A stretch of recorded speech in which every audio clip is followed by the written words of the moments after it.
মুরসালিন একটা মুনাফিক রে নবীর জুব্বা পড়ায়া দিল গো, নবীর জুব্বা পড়ায়া দিল, নবীর জুব্বা পাইল। 1000 মুনাফিক বলে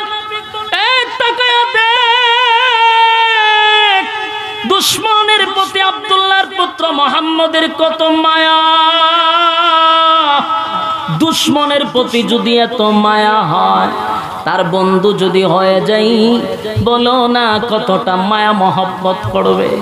যার বিরোধিতা করল তার মুখে তুতু লাগায়া দে রে, নিজের জামাটা খুলে তারে কাপন পরায়া দে। এই লোকের বিরোধিতাটা জীবনভর করলাম।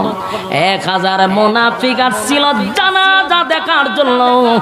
1000 মুনাফিক দৌড়াইয়া রাসূলের কাছে গেল, গিয়া বলে গো নবীজি, অন্যায় করে ফেলেছি, অপরাধ করে ফেলেছি, জীবনটা বড়, আপনি নবীর বিরোধিতা করলাম, আপনাকে মারার জন্য ষড়যন্ত্র করলাম। এর নেতৃত্ব দিছে যে মারা গেল আব্দুল্লাহ ইবনে উবাই ইবনে সুলাইম। আমাদের নেতা আজকে মারা গেছে, এই নেতার নেতৃত্বে আপনার বিরোধিতা করলাম, মারার জন্য ষড়যন্ত্র করলাম, কিন্তু আজকে আপনার আখলাক আর চরিত্র দেখে পাগল হয়ে গেলাম। এমন ভালো মানুষ কোনোদিন মানুষের ক্ষতি করতে পারে না। আপনি আল্লাহর পয়গম্বর, এর মধ্যে কোনো সন্দেহ নাই। আজকে আমরা বুঝতে পারছি। আম্মা বা'দু ফাআউযু বিল্লাহি মিনাশ শাইতানির রাজীম।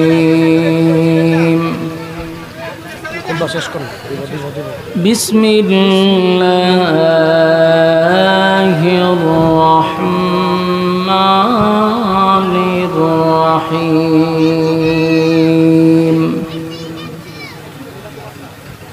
ইস্তাগফির লাহুম আও লা তাস্তাগফির লাহুম ইন তাস্তাগফির লাহুম 70 মাররাতান فلن يغفر الله لهم ذلك بأنهم كفروا بالله ورسوله والله لا يهدي القوم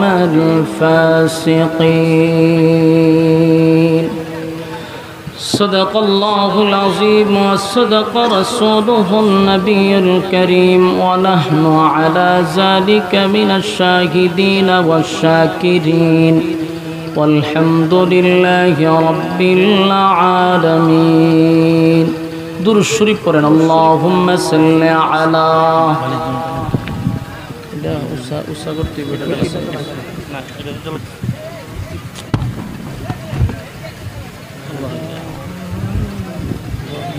محمد وعلى آل محمد كما صليت على إبراهيم وعلى آل إبراهيم إنك حميد مجيد. اللهم بارك على محمد وعلى آل محمد وعلى آل إبراهيم إنك حميد مجيد. मेरा दिल तलब रहा है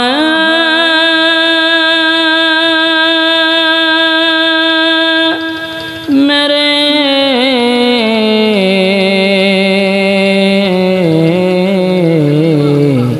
जल ले रहा है सीना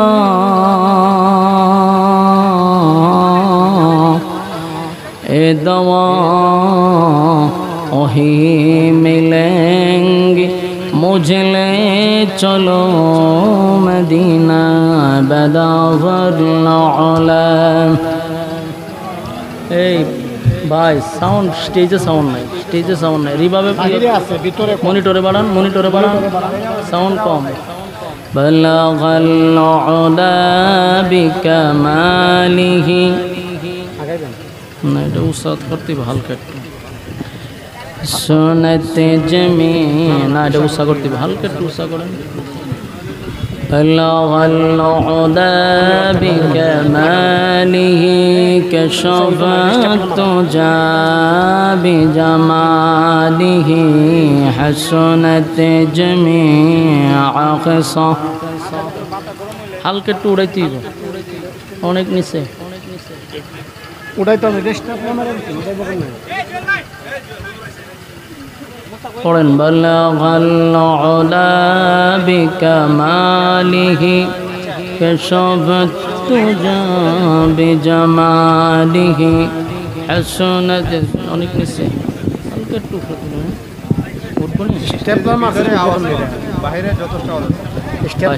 বাহিরে আওয়াজ আছে ভিতরে স্টেজ আওয়াজ নাই মানে মনিটরটা বাইরে আওয়াজ আছে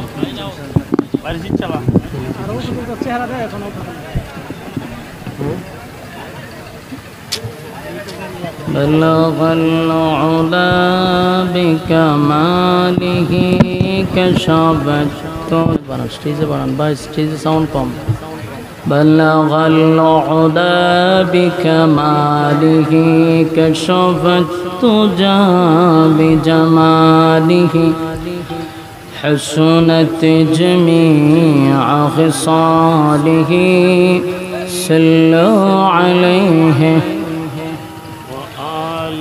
ذکر باطل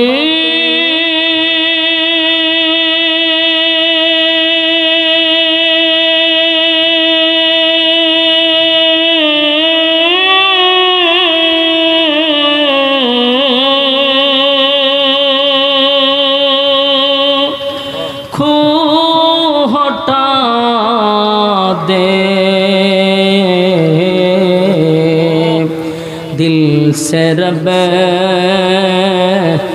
जिक्र में तेरे लगा दे रोज शाबिला इलाहा इल्लल्लाह ला इलाहा इल्लल्लाह आदम कोड़ा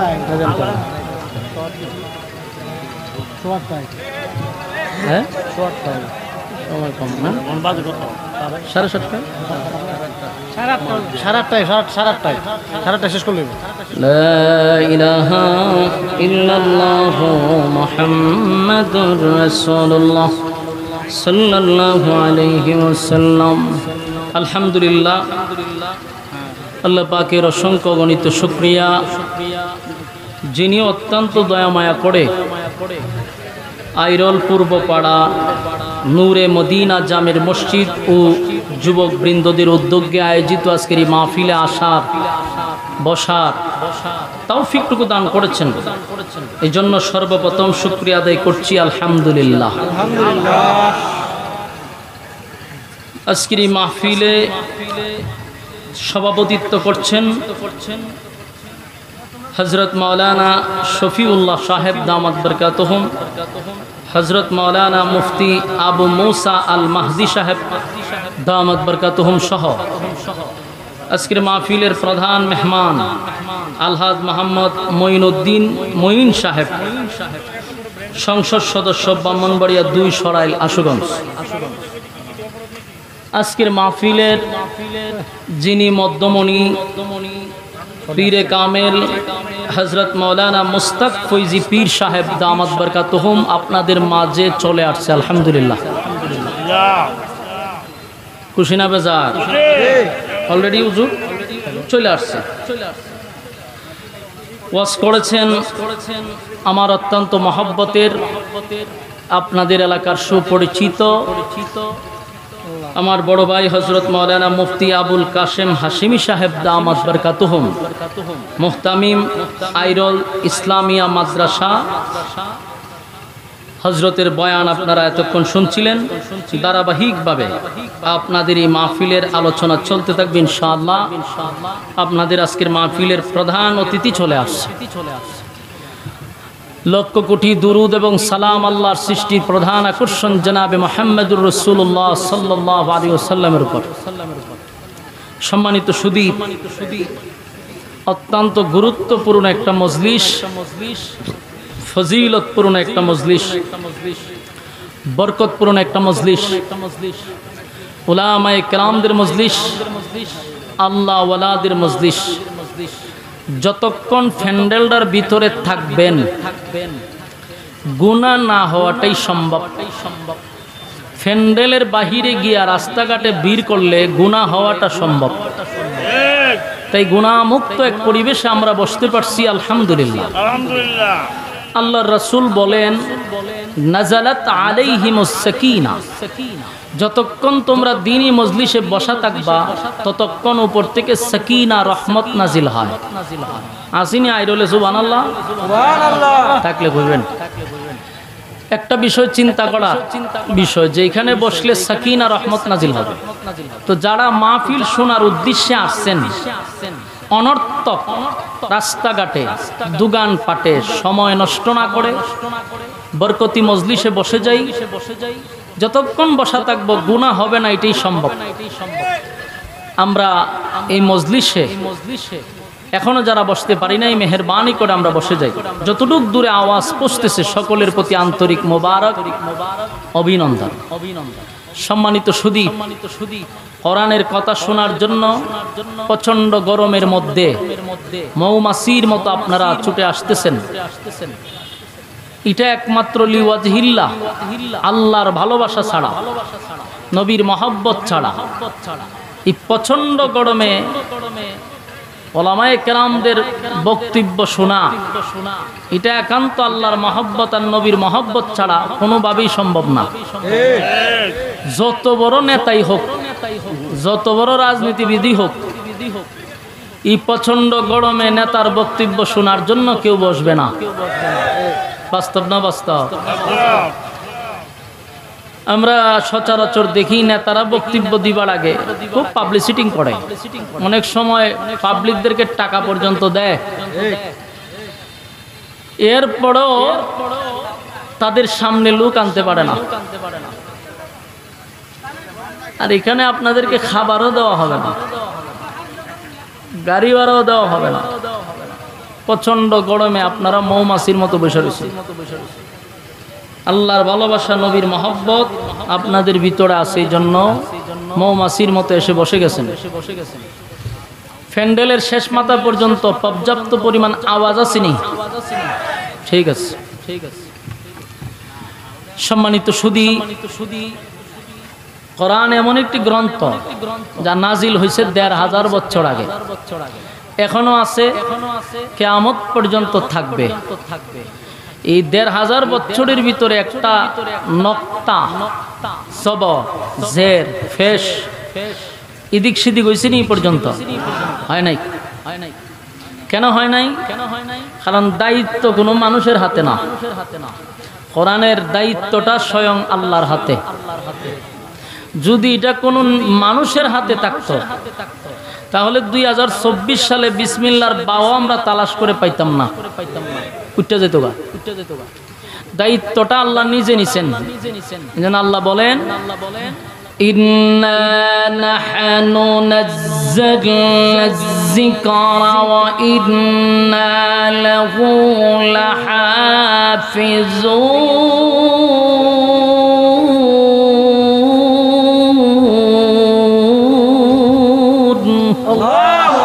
আল্লাহ বলেন, নাজিল করছি আমি, তার হেফাজতের দায়িত্ব নিছি আমি। সুবহানাল্লাহ। যদি কোনো প্রধানমন্ত্রীর এত দায়িত্ব থাকতো, কি বুঝেন? ২৪ সালে কোরআন পাইতেন আপনারা? পাইতেন না কেন? এক এক সরকার আইসা বলতো যে এই আয়াতগুলির দরকার নাই, উঠাইয়া দাও। তো সরকার যদি বলে উঠাইয়া দাও, রাখার ক্ষমতা কারো আসেনি? এই উঠাইয়া দাও করতে করতে ২০২৪ সালে আমরা দেখতাম বিসমিল্লাহ লিখতে বা লাগে, বাও নাই, এটা উঠাই দিছে। এই জন্য আল্লাহ বলেন নাজিল করছি আমি, দায়িত্বটাও নিছি আমি। আল্লাহ দায়িত্ব নেওয়ার কারণে ১৫০০ বছর আগে যেমন নাজিল ছিল কোরআন, এখনো আছে, একটা নক্তাও লড়ছে না। সুবহানাল্লাহ, সাধারণ কথা না। এজন্য কোরআন আমাদের জন্য হেদায়েত, কোরআন আমাদের জন্য একটা নূর। কোরআনের আইন অনুযায়ী চলা আমাদের জরুরি আছে না নাই? আমি আপনাদের সামনে মহাগ্রন্থ আল কোরআনের সূরা তাওবার ৮০ নম্বর আয়াত তেলাওয়াত করছি। এই ৮০ নম্বর আয়াতে আল্লাহ রাব্বুল আলামিন ১৫০০ বছর আগে কি মেসেজ আমাদেরকে দিছে এটা আমাদের বোঝা দরকার। এবং ওই ১৫০০ বছর আগের যে কথাগুলি কিয়ামত পর্যন্ত এটার হুকুম থাকবে, এই অনুযায়ী আমরা আমল করা দরকার। কোরআন এমন একটা গ্রন্থ, এটা বিশেষ কোনো প্রেক্ষাপটে নাজিল হয়েছে, কিন্তু তার হুকুমটা থাকবে কিয়ামত পর্যন্ত। আমার কথা যদি আপনারা বুঝুন তাহলে কিন্তু হা না বলবেন। এক্সাম্পল দিলে বুঝতে সুবিধা। পর্দার ব্যাপার আয়াত নাজিল হইছে কত সনে, কত বছর আগে? ১৫০০ বছর আগে। এই পর্দার আয়াত নাজিল হইছে ১৫০০ বছর আগে। এখনো এই আয়াত আসেনি, এটার হুকুম আসেনি। হ্যাঁ, নামাজের ব্যাপার আয়াত নাজিল হইছে ১৫০০ বছর আগে। এখনো এই হুকুম আছে না নাই? তার মানে নাজিল হইছে ১৫০০ বছর আগে, কিন্তু হুকুম থাকবে কিয়ামত পর্যন্ত। আমি যে আয়াতি কারিমা তেলাওয়াত করছি নাজিল হইছে ১৫০০ বছর আগে, কিন্তু হুকুম থাকবে কিয়ামত পর্যন্ত। এই আয়াতে আল্লাহ বলেন ইস্তাগফির লাহুম আও লা তাস্তাগফির লাহুম ইন তাস্তাগফির লাহুম ৭০ মাররাতান ফালান ইয়াগফিরাল্লাহু লাহুম যালিকা বিআন্নাহুম কাফারু বিল্লাহি ওয়া রাসূলিহি ওয়াল্লাহু লা ইয়াহদিল কওমাল ফাসিকিন। এই আয়াতে আল্লাহ বলেন যে আপনি নবী যদি, খুব খেয়াল করবেন, আল্লাহ তার নবীরে বলতেছেন আপনি নবী হয়েও যদি ৭০ বার কোন মুনাফিকের জন্য দোয়া করেন, আমি আল্লাহ আপনার দোয়া কবুল করব না। আপনারা কিছু বুঝছেন নি? বুঝলে বইয়া থাকবেন, হা না কইলে সুবিধা হয়, বলে আমি বুঝি যে বুঝছেন আপনারা। ১৫০০ বছর আগে আল্লাহ বলছে আপনি নবী মুনাফিকের জন্য যদি ৭০ বারও দোয়া করেন, আমি আল্লাহ আপনার দোয়াটা কবুল করব না। এখন আপনারা বুঝেনি মুনাফিক কত সাংঘাতিক ডেঞ্জারাস, মুনাফিক কত নিকৃষ্ট, যে নবী দোয়া হোক বদদোয়া হোক সাথে সাথে সেকেন্ডের ভিতরে কবুল হয়। সেই নবীকে আল্লাহ বলেন আপনি একবার করে ৭০ বার কইয়া দেখুন, আমি কবুল করতে রাজি না। কেন? ইস্তাগফির লাহুম আও লা তাস্তাগফির লাহুম ইন তাস্তাগফির লাহুম ৭০ মাররাতান ফালান ইয়াগফিরাল্লাহু লাহুম যালিকা বিআন্নাহুম কাফারু বিল্লাহি ওয়া রাসূলিহি ওয়াল্লাহু আ'লামু ওয়া রাসূলিহি।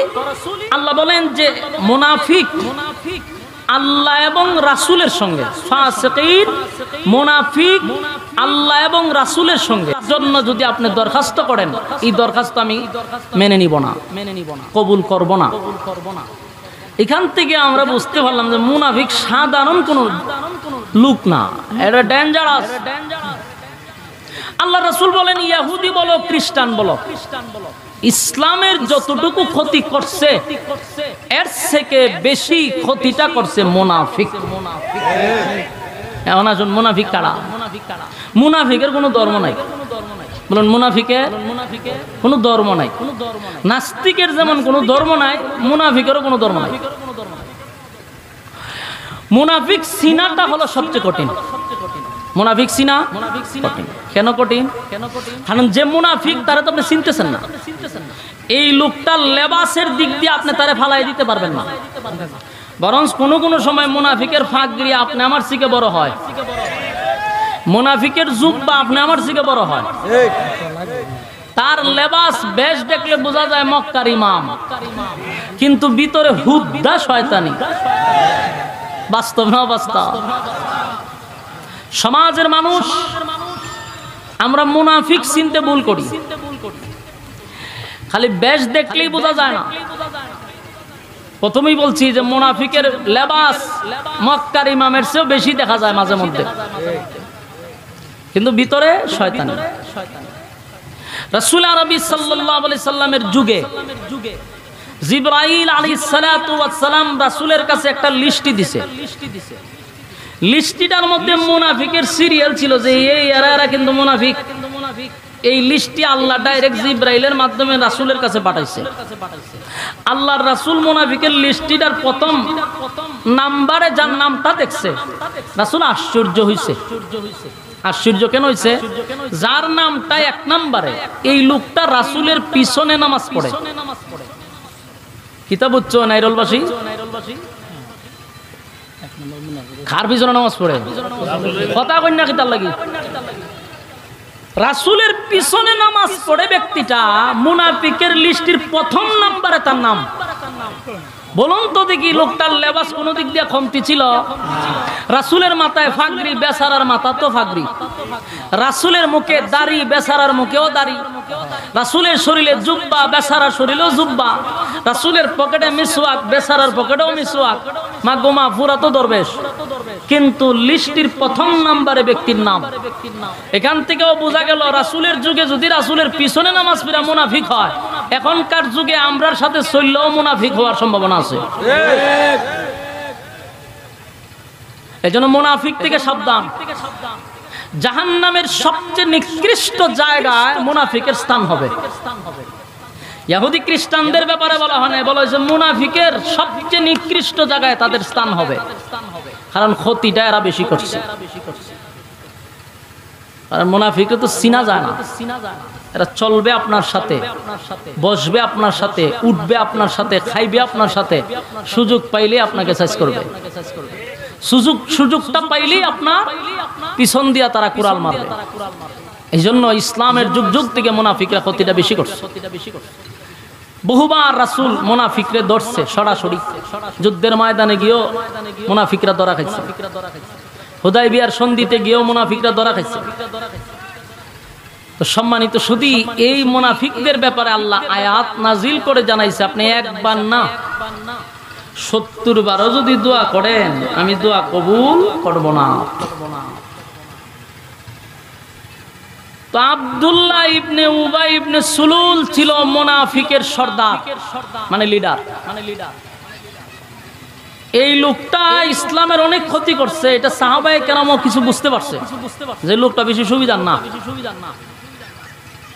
রাসূলও জানতো হে যে মুনাফিক, কিন্তু কারো কাছে এটা বলে নাই। সাহাবায়ে কেরামরাও বুঝতে পারছে যে হে ইসলামের দুশমন, কিন্তু ডাইরেক্ট মুনাফিকরে ধরা যায় না। মুনাফিকরে ধরা ছোঁয়ার বাইরে থাকে। এই লোকটা একদিন মারা যাওয়ার পরে তার সন্তানের নাম হলো আব্দুল্লাহ, রাসূলের একেবারে ঘনিষ্ঠ একজন সাহাবী, রাসূলের কলিজার টুকরা সাহাবী আব্দুল্লাহ, মানে মুনাফিকের সন্তান। রাসূলের কাছে আইসা দুঃখ প্রকাশ করলো, হুজুর আজকের দিনটা আমার মনটা বড় খারাপ। রাসূল দেখে তার চোখ দিয়া পানি পড়তেছে। তো জিজ্ঞাসা করলো, তুমি কাঁদো কেন? হুজুর আমার আব্বা মারা গেছে, আমার আব্বা মারা গেছে, এই জন্য আমি কান্দি। রাসূল কইতে হন আমি কি করতাম? আব্দুল্লাহ হুজুর আমি জানি যে আমার বাপ বেশি সুবিধার ছিল না। আমার বাপ যে শয়তানের খারাজিল কি আছেন এটা আপনিও জানেন, আমিও জানি। কিন্তু আমার তো বাপ, আমার বাপ, এই জন্য আমার কষ্ট লাগে। খারাপ ছিল, ইসলামের ক্ষতি করছে, কিন্তু বাপ তো আমার কষ্ট লাগে। আল্লাহ রাসূল বলেন আমার কাছে কেন আইছে এটা কও। হুজুর আমার বাপ ইসলামের অনেক ক্ষতি করছে, আপনার ব্যাপারেও গভীর ষড়যন্ত্র করছে। আমি জানি আমার বাপ জাহান্নামে যাবে, কিন্তু আমার দিলটাও বলে, আমার মনটা বলে আপনি নবী যদি আমার বাপের জানাজাটা ফিরে দেন, তাহলে আপনি নবীর জানাজার বরকতে আব্বারে আল্লাহ মাফ করে দিতে পারে। কথা কি বুঝতেছেন? আর হলো মুনাফিকের ছেলের বক্তব্য যে আপনি নবী যদি জানাজা পড়ায় দেন তাহলে আমার দিলটাই সাক্ষী দেয় আমার আব্বার আল্লাহ মাফ করে দিতে পারে। রাসূলের দেখেন দয়া মায়া কতটুকু। এজন্য আল্লাহ বলেন ওমা আরসালনাকা ইল্লা রাহমাতাল লিল আলামিন। আমি আমার রাসূলকে রহমত স্বরূপ পাঠাইছি, দয়া মায়ার কোনো অভাব নাই।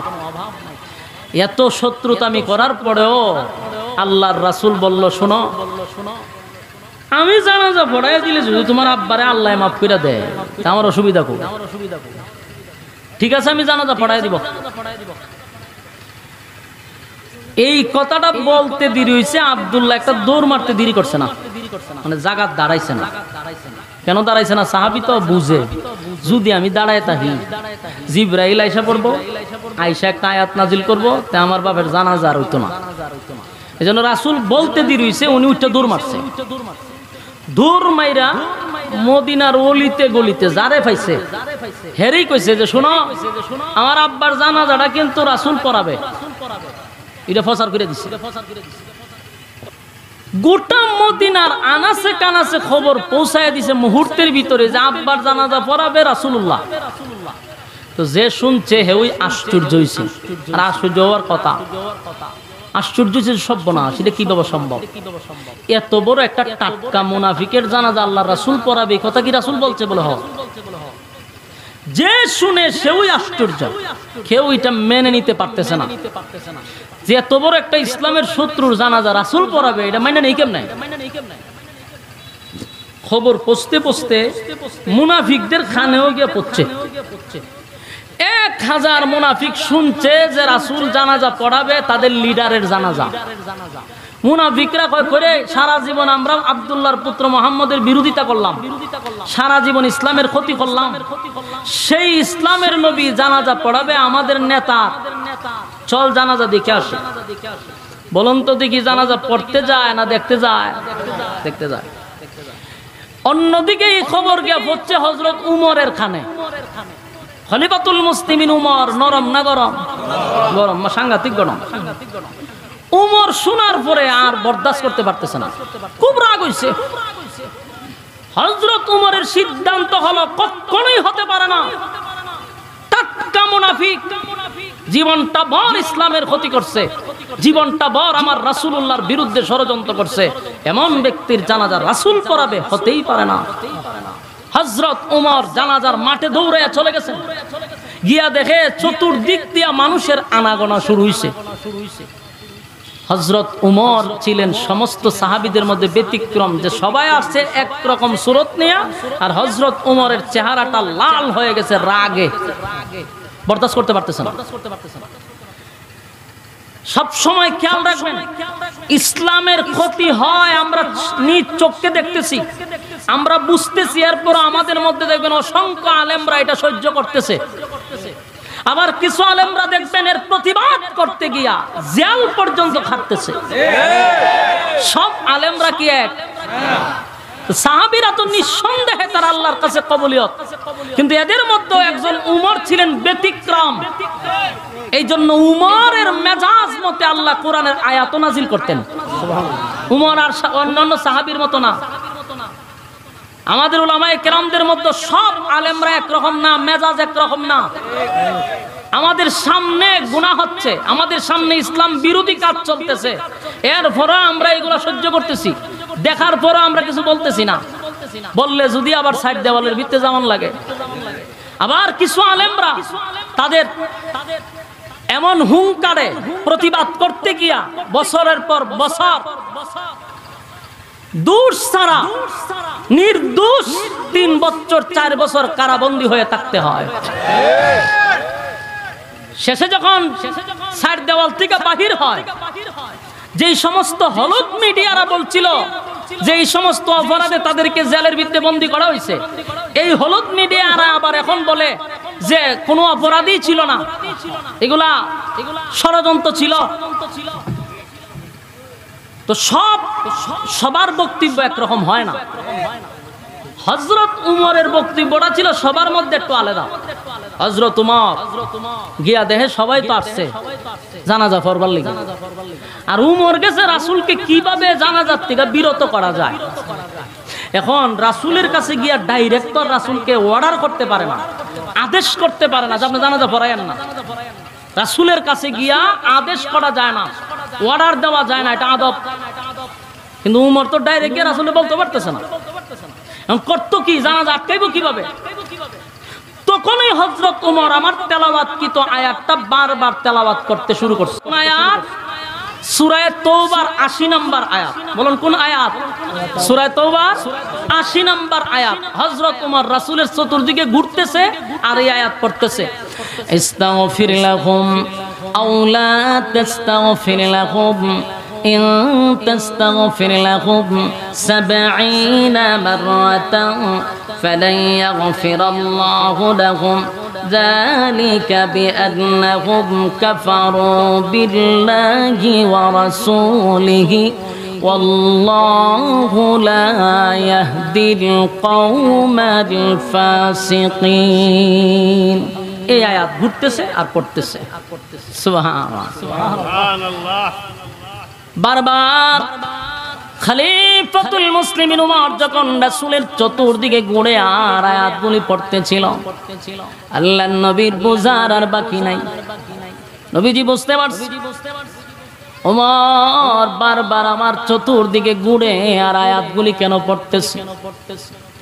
আল্লাহর নবীর চতুর্দিকে ঘুরে আর জোরে জোরে জোরে জোরে জোরে জোরে ইস্তাগফির লাহুম আও লা তাস্তাগফির লাহুম ইন তাস্তাগফির লাহুম ৭০ মাররাতান ফালান ইয়াগফিরাল্লাহু লাহুম যালিকা বিআন্নাহুম কাফারু বিল্লাহি ওয়া রাসূলিহি ওয়াল্লাহু লা ইয়াহদিল কওমাল ফাসিকিন। আয়াত কারিমা হযরত উমর রাসূলের চতুর্দিকে ঘুরে আর এই আয়াতগুলি যখন পড়তেছিল, আল্লাহর নবী বুঝতে পেরে বলেন, উমর রে, এই আয়াত তুমি আমার কান পর্যন্ত বারবার বারবার কেন পড়তেছ? এই আয়াতের মধ্যে আল্লাহ স্পষ্ট বলে দিল, আমি নবী যদি মুনাফিকের জন্য একবার নয় গো ৭০ বার যদি আমি মুনাফিকের জন্য দোয়া করি, আমার আল্লাহ আমারে ঘোষণা দিল ৭০ বার দোয়া করলেও মালিক আমার দোয়া মুনাফিকের জন্য কবুল করবে না। বুঝতে পারছি কেন বারবার বারবার এই আয়াত তুমি আমার কান পর্যন্ত পৌঁছায়া দিচ্ছ, আমার বোঝার বাকি নেই। উমর রে, তুমি কি বোঝাইতে চাও? হযরত উমর বলেন, নবী গো, ডাইরেক্ট তো আপনাকে কিছু বলতে পারি না, আপনি আল্লাহর পয়গম্বর, কিন্তু আমার ভিতরের জ্বালা যন্ত্রণা সহ্য করতে পারি না, আমি বরদাস্ত করতে পারি না। যেই লোকটা জীবনটা বর আপনি নবীর বিরোধিতা করলো, জীবনটা বর ইসলামের ক্ষতি করলো, যেই লোকটা আপনাকে মারার জন্য গভীর ভাবে ষড়যন্ত্র করলো, কেমনে গো আপনি নবী তার জানাজা পড়ার জন্য মাঠে আসছেন? আমি ওমর বরদাস্ত করতে পারি না গো নবী, আপনাকে অর্ডার দিতে পারলাম না, এই জন্য আমি কোরআনের আয়াত আপনার কান পর্যন্ত বারবার পৌঁছায়া দিচ্ছি।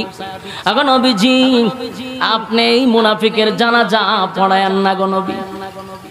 আল্লাহর নবী বলেন, উমর, এই আয়াতের মধ্যে রব্বে কারীম কোথাও, এই আয়াতের কোথাও তো আল্লাহ একবারও বলে নাই যে আমি জানাজার নামাজ পড়াইতে পারবো না।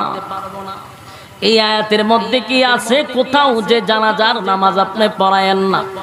এই আয়াতে আল্লাহ বলছেন ৭০ বার দোয়া করলেও আমার মালিক দোয়াটা কবুল করবে না, কিন্তু আমার মালিক একবারের জন্য বলে নাই যে আমি নামাজ পড়াবো না। এ উমর, আমার আল্লাহ এত দয়া মায়া কেন দিল বল? আমি নবীর ভিতরে এত মায়া,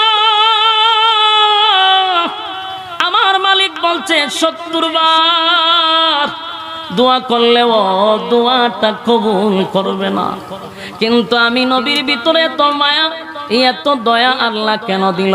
আমার মনটা চায় রে, আমি আমার মনটা চায়, আমার মালিক 70 বার বলছে, আমার মনটা চায় আমি 100 বার গুনাহগারের জন্য দোয়া করি। আমার মালিক যদি 100 বার দোয়া করার বরকতে আমার গুনাহগার উম্মতকে মাফ করে দেয়, আমি রাসূল খুশি। জোরে কোন সুবহান। এ যুবক ভাই, এ নবীর কত মায়া দেখছনি।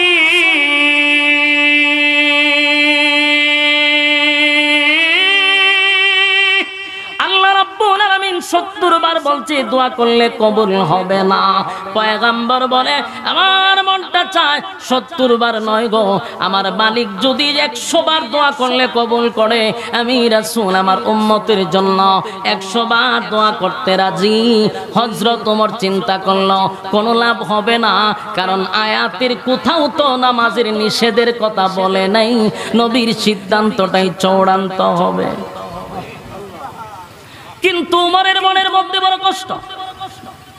ওমর বরদাস্ত করতে পারে না, সহ্য করতে পারতেছে না, কারণ ওমর তো জানে টাটকা মুনাফিক। আইরে আমার নবীর বিরুদ্ধে কত না ষড়যন্ত্র করলো। এই লোকটা না ইসলামের 12টা বাজাইলো, এখন কেমনে গো আমার নবী তার জানাজা পড়াবে? কোনোভাবেই বরদাস্ত করতে পারে না। যুবক ভাই, এই জন্য উমরের বিষয়টা ব্যতিক্রম। উমর ছিলেন আলাদা ব্যতিক্রম। যদি নবীর পরে কোন নবী আসতো তাহলে আল্লাহর নবী বলেন উমর রে আল্লাহ নবী বানায়া দিত। জোরে কোন সুবহান। মেজাজ ছিল মারাত্মক। ইসলামের ব্যাপারে যদি কেউ কটূক্তি করে হযরত ওমর এটা বরদাস্ত করতে পারতো না। যুবক ভাই, হযরত ওমর বরদাস্ত করতে পারল না। নবীর সিদ্ধান্ত হলো জানাজা পড়াবে, কিন্তু হযরত ওমর নবীরে আয়াত শুনাইলো বটে, কিন্তু নবী বলল ওমর রে আয়াতের কোথাও তো নামাজের কথা নিষেধ নাই। হযরত ওমর দাঁড়ায় আছে, মনটা বেশি ভালো না, আসমানের দিকে বারবার তাকায়, বারবার আসমানের দিকে তাকাইয়া হযরত ওমর বলতেছিল আল্লাহ দুয়ার কথা নিষেধ করলেন, জানাজার কথাটা নিষেধ করে দেন।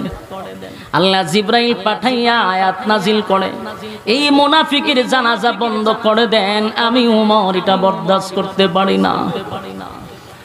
যুবক ভাই, ইসলামের জন্য কত মায়া, ইসলামের জন্য হযরত ওমরের কত মায়া। ওমর ছিল বড় মারাত্মক। ওমরের হুঙ্কার ইসলামের জন্য বড় নিয়ামত ছিল। যেই দিন হযরত ওমর কালেমাটা গ্রহণ করল, সেদিনই হযরত ওমর নবীকে বললেন নবী গো আমার একটা বক্তব্যের জন্য দেন, আমি 1 মিনিট একটা বক্তব্য দিব। আল্লাহর নবী বলেন কি বক্তব্য দিবা? বলে দেন আমার অনুমতি। নবী তারে অনুমতি দিল। হযরত ওমর দাঁড়াইয়া মক্কার মধ্যে দাঁড়াইয়া বলতে লাগলো, এ মক্কার লোকেরা কে আসো আমার সামনে আসো, যার স্ত্রী বিধবা করতে চাও আমি ওমরের তরবারির নিচে আসো, যার সন্তানগুলি এতিম করতে চাও আমি ওমরের তরবারির নিচে আসো। আজকের থেকে আমি ঘোষণা দিলাম লা ইলাহা ইল্লাল্লাহ মুহাম্মাদুর রাসূলুল্লাহ সাল্লাল্লাহু আলাইহি ওয়াসাল্লাম। আবু জাহিল্লা বক্তব্য শুননা ঘর থেকে বাইরেছে, কেডায় রে ওই কেডারে তোমার বক্তব্য দেয়। ঘর থেকে বাকির হইয়া যখন দেখে হযরত ওমর তরবারি হাতে লইয়া বক্তব্য দেয়, আবু জাহিল্লা আবার দৌড় মাইরা ঘরে গিয়া দরজা লাগাই দিছে। ওই সর্বনাশ সর্বনাশ, ওমরের তরবারির সামনে গেলে আমার সন্তান এতিম হবে। সেই ওমর অন্যায়টা পছন্দ করে না। হযরত ওমর আসমানের দিকে তাকায় আর বলে মালিক আপনি আয়াতটা নাজিল করে দেন। দোয়া নিষেধ করছেন, এবার নামাজটাও বন্ধ কইরা দেন গো। আল্লাহর নবী নামাজের জন্য প্রস্তুতি নিবে এমন সময় নবী আব্দুল্লাহ ইবনে উবাই ইবনে সুলুল এত বড় মুনাফিকের সামনে গিয়া নবী দাঁড়াইয়া নবীজির জবান মোবারক থেকে একটু তুতু লাগাইছে। তুতুটা নিয়া আব্দুল্লাহ ইবনে উবাই ইবনে সুলুলের মুখে লাগায়া দিছে। সুবহানাল্লাহ বাড়িতে গিয়া এত বড় মুনাফিকের মুখে নবীর থুতু লাগাইছে। সমস্ত সাহাবীরা অবাক। আল্লাহর নবী বলেন, আব্দুল্লাহ রে, আমি নবীর মুখের তুতু তোর আব্বার মুখে লাগাইছি কেন জানোস? তোর আব্বারে যেন আমি নবীর মুখের তুতুর বরকতে আল্লাহ মাফ করে দেয়। কথাগুলি দিলের কান লাগায় শুনেন। এখান থেকে আমাদের শিকার আছে, শিকার আছে, বুঝার আছে। আমি আপনাদেরকে একটা পর্যায়ে নিয়ে প্রশ্ন করব, তখন আপনারা উত্তর দিবেন। সামনে প্রশ্ন আসতেছে। এই ঘটনার থেকে বুঝার আছে, বুঝার আছে, শিকার আছে। জীবনের সবচেয়ে বড় গুরুত্বপূর্ণ কথা মনোযোগ দিয়া শুনেন। নবীজির মুখের তুতুর দাম আছে না নাই? নবীর মুখের তুতু লাগায়া দিল আব্দুল্লাহ ইবনে উবাই ইবনে সুলুল মুনাফিকের মুখে। লাগায়া বলেন, আল্লাহ যেন তুতুর বরকতে মাফ করে দেয়। সমস্ত সাহাবীরা অবাক হয়ে গেল। হযরত ওমর বরদাস্ত করতে পারতেছে না, নবীর যত মায়াই দেখা, ওমর কিন্তু খুশি না। ওমরের রাগে লাল হয়। কিছুক্ষণ পরে আল্লাহর হাবিব নিজের জুব্বাটা খুলছে, কইলা মুনাফিকরে কাপন স্বরূপ পড়ায়া দিছে। সুবহানাল্লাহ বাড়ি গিয়া এ যুবক ভাই, এ নবীর জুব্বার কত দাম, কত দাম, কত দাম, কত দাম। নবীর জুব্বা সাধারণ নয় গো, নবীর জুব্বাটা সাধারণ নয়। সাহাবীরা এমন দৃশ্য দেখিয়া মাটিতে পইরা গইরাইয়া গইরাইয়া গইরাইয়া কান্দে আর বলে, সাহাবী হইয়াও নবীর জুব্বা পাইলাম না, নবীর জুব্বাটা পাইলাম না। একটা টাটকা মুনাফিক হইয়া কেমনে গো নবীর জুব্বাটা পাইল? বরদাস্ত করতে পারি না। সাহাবীরা গইরাইয়া কান্দে, গইরাইয়া কান্দে। হযরত ওমর আরো রাগান্বিত হয়ে গেল। কেমনে রে, এত বড় মুনাফিক নবীর মতো, নবীর মতো একটা পয়গম্বরের জুব্বা একটা মুনাফিকে পাইলো, আমি কেমনে বরদাস্ত করি? সাহাবীরাও কান্দে, আমরা জুব্বা পাইলাম না, মুনাফিকে কেমনে জুব্বা পায়? সুবহানাল্লাহ। আল্লাহর নবী বলেন, আব্দুল্লাহ শুন, আমি তোর আব্বারে জুব্বা কেন দিলাম জানোস নি? তোর আব্বারে জুব্বা কেন দিলাম জানোস? আমি এমনি এমনি তোর আব্বারে জুব্বা দেই নাই। হায় রে, তাদেরকে কাপন পরানোর মতো কোনো কাপন নাই। সাহাবীরা নিজের শরীরের জুব্বাগুলি খুলে খুলে সাহাবীদেরকে কাপন পরাইয়া দাফন করতেছে। এমন সময় আমার চাচা আব্বাস রাদিয়াল্লাহু তাআলা মোটা ছিল, মোটা ছিল, স্বাস্থ্যবান ছিল, লম্বা ছিল, যার তার জুব্বা আমার চাচার পরনে লাগে না। আব্দুল্লাহ রে, সেদিন তোর আব্বা চোখ শরমে লজ্জায় নিজের জুব্বাটা খুলে আমার চাচারে কাপন স্বরূপ পড়ায়া দিছিল। আমি তোর আব্বার কাছে ঋণী ছিলাম, আজকে আমি নবীর জুব্বাটা দিয়া ঋণ থেকে আমি মুক্ত হয়ে গেলাম। একটা জবান বন্ধ রাখবেন না, জোরে কোন আল্লাহু আকবার। আরো জোরে কোন আল্লাহু আকবার।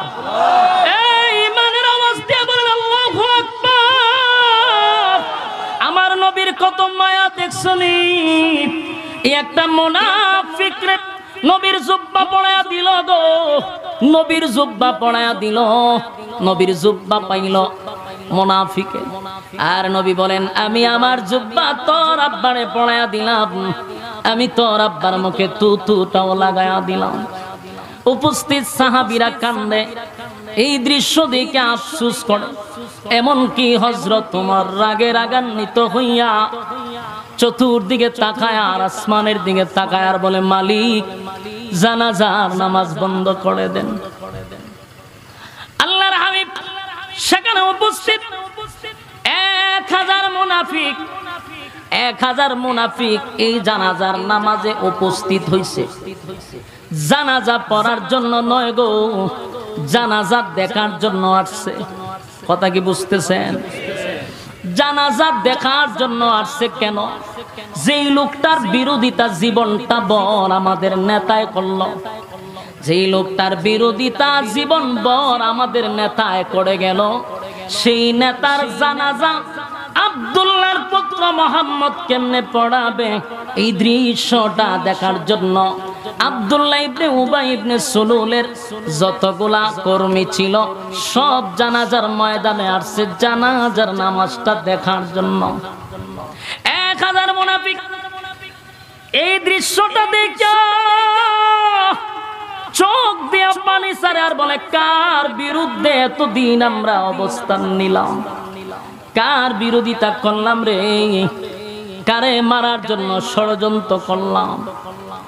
যেই লোকটার বিরোধিতা আমরা করলাম জীবনটা বল, আমাদের লিডারের নেতৃত্বে আমরা তার বিরোধিতা করলাম, এত বড় দুশ্মনের প্রতি যদি তার এত মায়া হয়, মহব্বত হয়, দুশ্মনের প্রতি যদি এত ভালোবাসা হয় রে, তাহলে এই লোকটার বন্ধুর জন্য কত মায়া।